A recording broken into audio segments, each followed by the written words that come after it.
اچھی نہیں لگتی، زیب نہیں دیتی، تو ان کو چاہیے کہ تعمیری باتیں کریں۔ تو آج کی تقریر میں کہہ سکتا ہوں یا تو پھر وہی جن لوگوں نے تقریر لکھی، اب یہ میں نہیں جانتا، 2-3 لوگ ہو سکتے ہیں، ایک جو ہیں پرانے استاد محترم ہیں ان کے، جو پرویز رشید صاحب ہیں، یا آیا تقریر ان کی لکھی ہوئی تھی، عرفان صدیقی صاحب کی اس کے اندر سوچ تھی، یا کچھ نوجوان لوگ بھی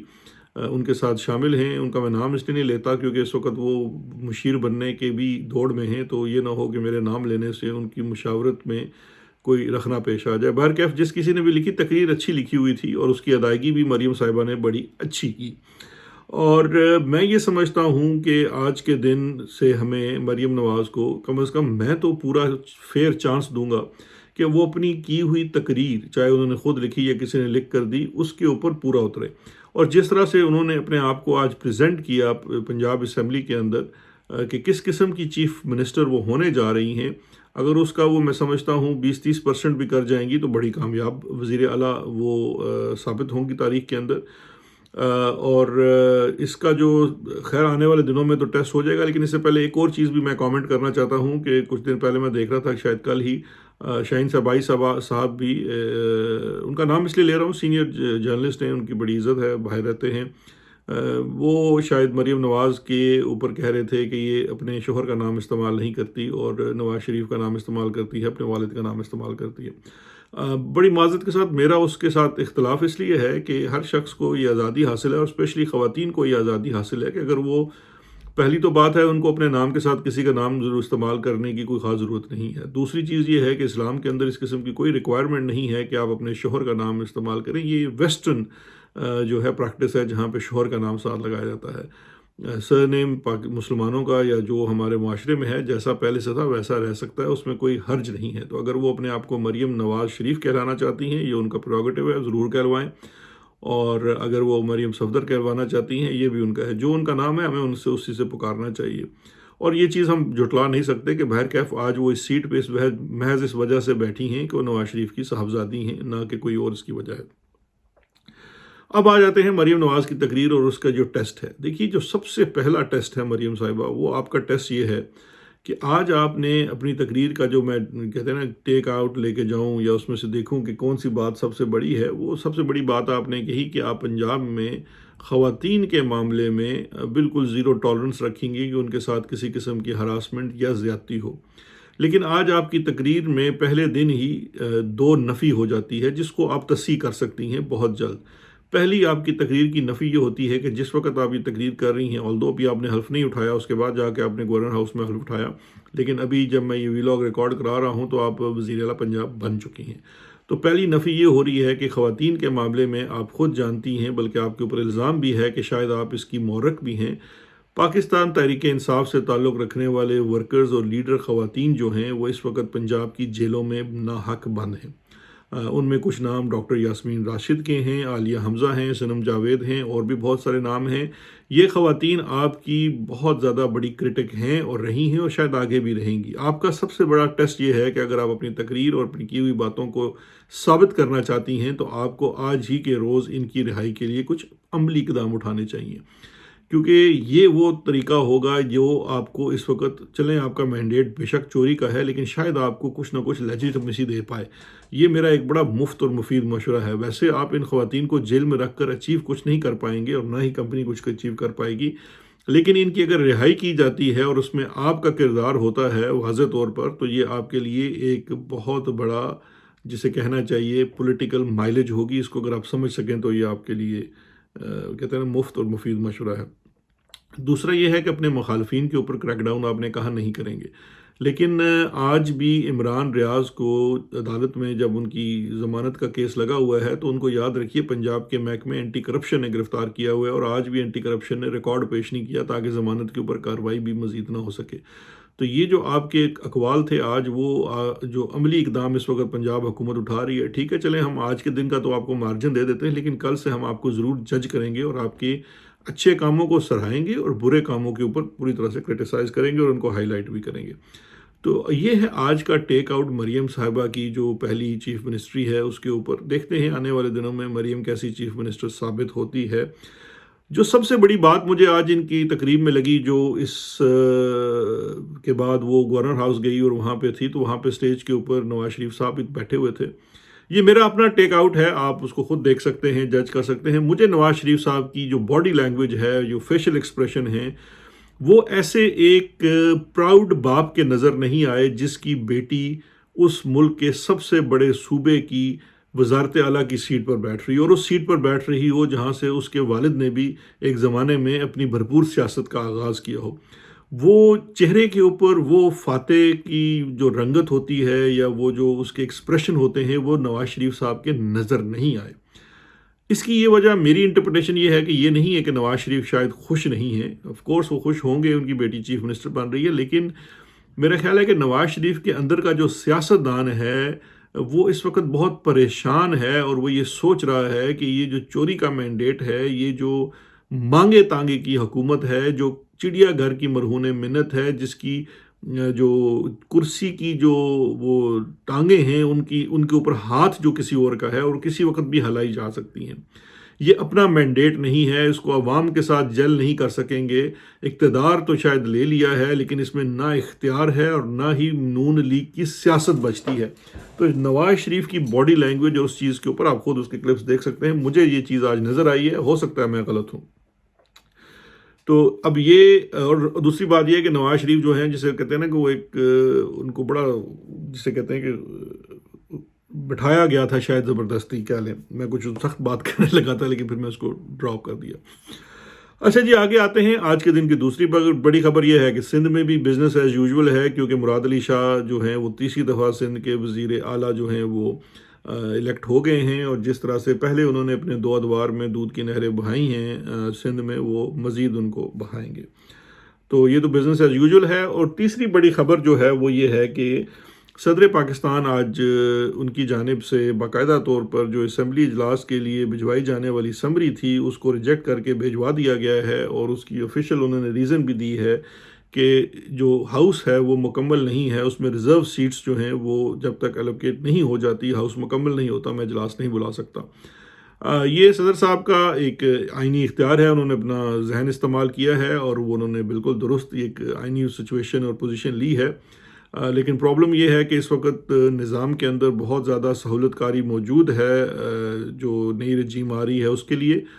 تو جو نون لیگ کا کہنا ہے کہ کچھ دنوں بعد 29 کو وہ آٹومیٹکلی بلا لیا جائے گا، وہ بھی بات اپنی جگہ درست ہے. لیکن اب سوال یہ پیدا ہوتا ہے کہ یہاں پہ پی ٹی آئی کیا کرے گی، کیونکہ پی ٹی آئی کو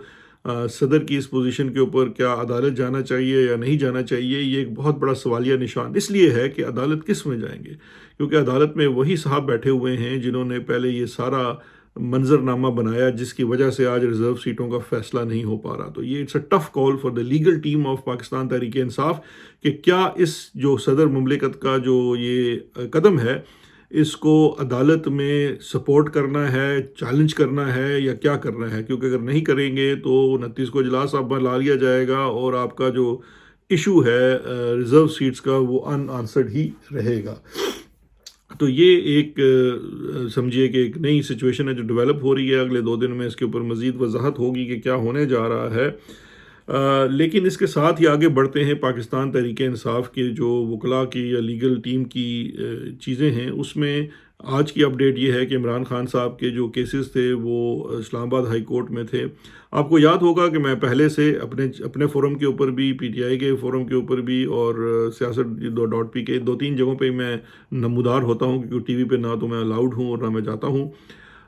میں نے یہ پہلے عرض کی تھی کہ عمران خان صاحب کے جتنے کیسز ہیں ان کے اندر اپیلیں تک نہ داخل ہوں گی، نہ ان کو انٹرٹین کیا جائے گا جب تک الیکشن نہیں ہو جاتے. کیونکہ عمران خان صاحب کو جو سزائیں دی گئی تھی ریسنٹ،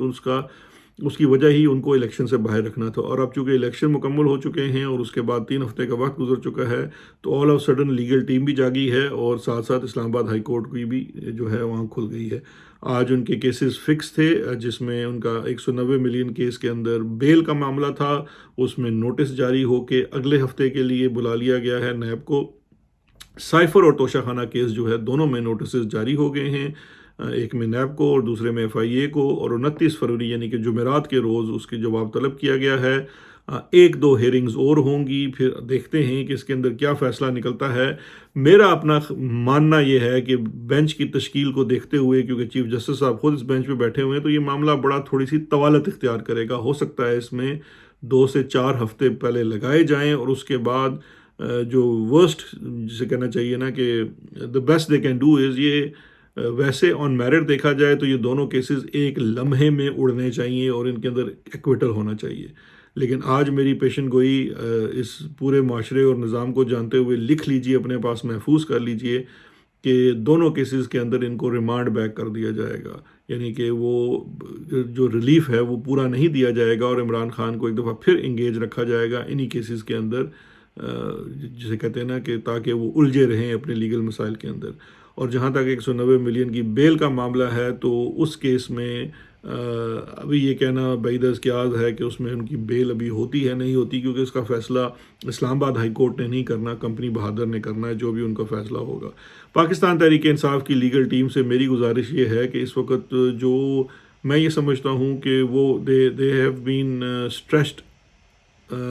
لاٹ، کیونکہ ایک طرف پورے الیکشن کے معاملات ہیں ان کو دیکھنا ہے، پھر بہت سارے کانسٹیٹیوشنل میٹرز پھنسے ہوئے ہیں، جیسے کہ پہلے میں نے کہا صدر صاحب کی جانب سے یہ جو چیزوں کو روکا گیا اسمبلی کے اجلاس کو بلانے کا، وہ ہے۔ اس کے ساتھ آگے سینٹ کے الیکشنز آ رہے ہیں، ریزرو سیٹس کا معاملہ ہے، یہ تمام چیزیں جو ہیں، میری اس میں جو ایک ٹیک ہے وہ یہ ہے کہ اس میں آپ کو بائفرکیٹ کرنے کی ضرورت ہے۔ ایک طرف ایک ٹیم جو ہے وہ فلی ڈیڈیکیٹ ہو ان چیزوں کے اوپر، لیکن جو فرسٹ پریورٹی ہے وہ عمران خان کے کیسز کی ہے، کیونکہ عمران خان کو انٹینگل کر کے رکھنا ہے۔ اس کا اصل مقصد یہ ہے کہ عمران خان جتنا عرصہ جیل میں رہے گا، اپوزیشن کوئی بھی فعال کردار ادا نہیں کر سکے گی۔ آپ نے پچھلے دنوں سے اندازہ لگا لیا ہے کہ جب کمیونیکیشن ہی نہیں ہو پاتی عمران خان سے، اس کی ٹیم کی، سیاسی ٹیم کی، تو پھر کتنی رکاوٹیں آتی ہیں، کیونکہ برموقع وہ سٹیپس نہیں اٹھائے جا سکتے جو اٹھانے چاہیے ایک بھرپور اپوزیشن کا کردار ادا کرنے کے لیے۔ تو لہٰذا ان تمام چیزوں سے نکل کر جو ہے فرسٹ پریورٹی ہونی چاہیے کہ عمران خان کے کیسز کے اوپر فوکس کریں، اور ان کو جو ہے وہ دوبارہ سے جو رہائی بھی دلوانی ہے، اور ساتھ ساتھ ان کو اسمبلی میں بھی لے کے جانا ہے۔ تو یہ چیزیں ہیں۔ آخر میں چلتے ہوئے جو ایک چھوٹا سا کامنٹ ہے وہ لاہور کے واقعہ کے اوپر ہے، جہاں پہ ایک اے ایس پی صاحبہ ہیں شیربانو نقوی، ان کے اوپر میں نے ٹویٹ بھی کی، ان کو بڑا سراہا بھی جا رہا ہے، کرٹیسائز بھی کیا جا رہا ہے۔ دیکھیے، جہاں تک ان کا جو آپریشن تھا خاتون اے ایس پی کا، اس خاتون کو جس نے ایک لباس ڈیزائنر پہنا ہوا تھا جو اس نے دبئی یا بحرین سے خریدا تھا، وہ وہاں کے ایک ڈیزائنر کا ہے جس کے اوپر عربی زبان لکھی ہوئی ہے، اس میں کوئی قرآنک آیات وغیرہ نہیں لکھی ہوئی، اور اگر اس پہ غور کیا جائے تو شاید حلوہ حلوہ ہی لکھا ہوا ہے۔ تو خیر وہ اس نے زیب تن کیا ہوا تھا، اور وہ خدا مطلب کہتے ہیں نا سستی شاپنگ کرنے اچھلے چلی گئی، بھائی آپ ادھر گلبرگ میں شاپنگ کر لیتی۔ خیر وہ سستی شاپنگ کرنے کے لیے اچھرا گئی، وہاں پہ وہ مولوی صاحبان کے ہتھے چڑھ گئی، اور انہوں نے کہ جناب توہین رسالت ہو گئی یا توہین کا مذہب ہو گیا، اور ایک سچویشن پیدا ہو گئی۔ اس سچویشن میں سے جو اے ایس پی شہربانو نقوی ہیں، انہوں نے بڑا ٹیکٹفلی اس خاتون کو وہاں سے ایکسٹریکٹ کیا۔ تو اس حد تک تو جو آپریشنل اس کا کام تھا اس کو میں نے بھی سراہا، اور میں نے کہا بڑا اچھا کیا۔ لیکن اس کے بعد تھانے میں بٹھا کر جب وہ ایک دفعہ وہ خاتون جو ہے وہ ریسکیو ہو گئی، اس سے معافی دلوانا اور پورے معاملے کو اپنی طرف سے کہتے ہیں نا مٹی پاؤ رفع دفع کروانا جو ہے، اس مائنڈ سیٹ کو چیلنج کرنے کی ضرورت ہے، کیونکہ دیکھیے اس خاتون نے کوئی ایسا کام نہیں کیا جس کے اوپر اس کو اس چیز سے گزرنا پڑے، اور آج پوری دنیا میں آپ نے ثابت کر دیا اور پھر سے اسٹرینتھن کر دیا اس جاہلانہ مائنڈ سیٹ کو جو یہ توہین مذہب کی چیز ہے، اس کو بے جا استعمال کرتے ہیں۔ دیکھیے اس کو پہلے تو بات ہے بے جا استعمال نہیں کرنا چاہیے، کیونکہ یہ آپ کے اوپر ایک قسم کا پوری دنیا میں آپ کے اوپر ہنسی بھی بنتی ہے، لیکن جو ریاست ہے اس کو اپنا کردار ادا کرنا چاہیے۔ ریاست کو وکٹمز کو، اس کے اوپر کچھ علماء کی جانب سے بھی یہ بات آئی ہے کہ یہ بڑا غلط رویہ تھا ان لوگوں کا جنہوں نے اس کو ایشو بنایا، تو لہٰذا اس کے اوپر جو یہ اے ایس پی صاحبہ ہیں، اور ساتھ ہی وہ پنجاب پولیس جو ہے دنیا کی ورسٹ ترین پولیس میں سے شامل ہے، وہ اس چیز کو ایسے کر رہی ہے کہ اب ان کو کوئی ریوارڈ یا ایوارڈ دلوایا جائے گا۔ یہ تمام چیزیں فضول ہیں۔ اصل حقیقت یہ ہے کہ آپ you have failed as the police force, آپ نے ان کو ایکسٹریکٹ تو کر لیا، لیکن اس کے بعد جو آپ نے اس سے معافی منگوائی، اس سے صاف واضح طور پہ پتہ چلتا ہے کہ آپ لوگوں کی کوئی ذہنی سوچ نہیں ہے، اور آپ کوئی کلیئرٹی بھی نہیں ہے۔ آپ نے ایک وکٹم کے ساتھ مزید ظلم کیا اور اس کو بھیجا، آپ نے مجبور کیا کہ وہ ایک ایسی چیز کی معافی مانگے جو اس نے کی ہی نہیں۔ اپنا خیال رکھیے گا، کل کے دن، پرسوں کے دن، اگلے آنے والے دنوں میں بڑی چیزیں ہونی ہیں، آگے کی راہیں ہموار کی جائیں گی، لیکن اس کے بعد کے جو دن ہیں وہ بھی بڑے دیکھنے والے ہیں، کیونکہ اب دیکھنا یہ ہے کہ یہ جس قسم کی حکومت تو بنوائی جا رہی ہے، اس کو چلائیں گے کیسے، اور ظاہری بات ہے جس طرح سے یہ چلائیں گے اس کے اوپر ہماری نظر ہوگی اور ہم اپنا تبصرہ آپ کو پیش کرتے رہیں گے۔ اپنا بہت خیال رکھیے گا، شکریہ، خدا حافظ۔